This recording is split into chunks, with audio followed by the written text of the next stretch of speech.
السلام عليكم ورحمة الله وبركاته. أهلا بيكم في قناة دروس كمبيوتر.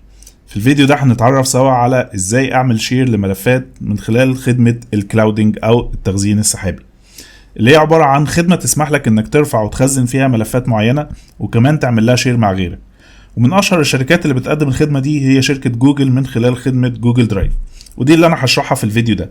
كل اللي مطلوب منك إنك تعمل لوجن أو تسجيل دخول بحساب الجيميل بتاعك، والباقي سهل جدا وبسيط زي ما هنشوف.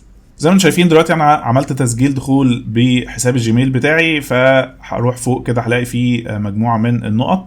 لو جيت عندها وفتحت هلاقي فيه درايف، هضغط عليه فهيدخلني على حساب جوجل درايف الخاص بيا. هروح على الشمال اختار ماي درايف، ومن هنا ابدا اتعامل مع القصه. لو انا عايز ارفع ملف او عايز ارفع فولدر فهلاقي فوق امر اسمه نيو، بضغط على نيو فهلاقي في فايل ابلود لو انا عايز ارفع فايل او مجموعه من الفايلز، او فولدر ابلود لو انا عايز ارفع فولدر بالكامل فيه مجموعه من الفايلز.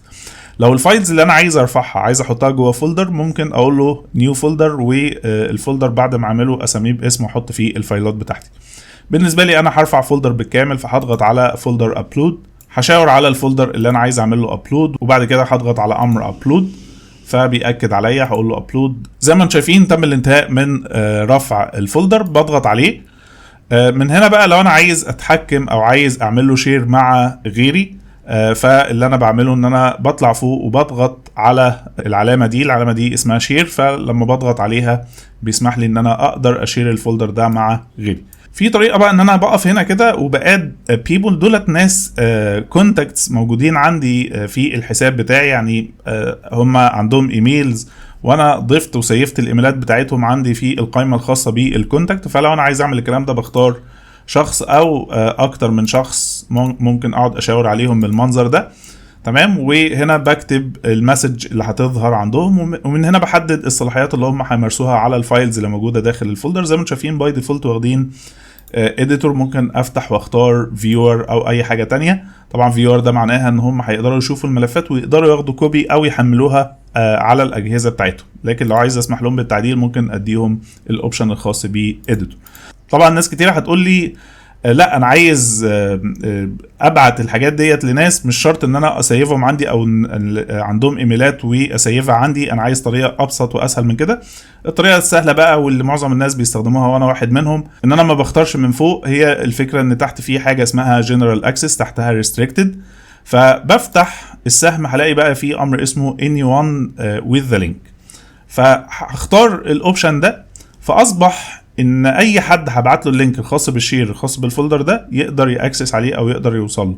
طيب هيعمل ايه مع الفولدر؟ على حسب اللي موجود على اليمين، زي ما انتم شايفين على اليمين موجود فيور. لو انت الفولدر عايز تخلي الناس بس ان هم يعملوا داونلود للفايلز، فالافضل ان انت تسيبها على مستوى فيور. لو عايز تسمح لهم بصلاحيات اعلى فممكن تختار لهم اديتور. ممكن قبل ما اضغط على دان ادوس على امر كوبي لينك، يبقى انا كده اخدت كوبي من اللينك، وممكن ابعته للناس بقى عن طريق الواتساب او عن طريق اي وسيله من الوسائل اللي ممكن الناس من خلالها يوصل لها اللينك الخاص بالشير. بعد ما خلصت بضغط على دان، فكده انا عملت شير للفولدر وكمان اخدت كوبي من اللينك وبعته للناس.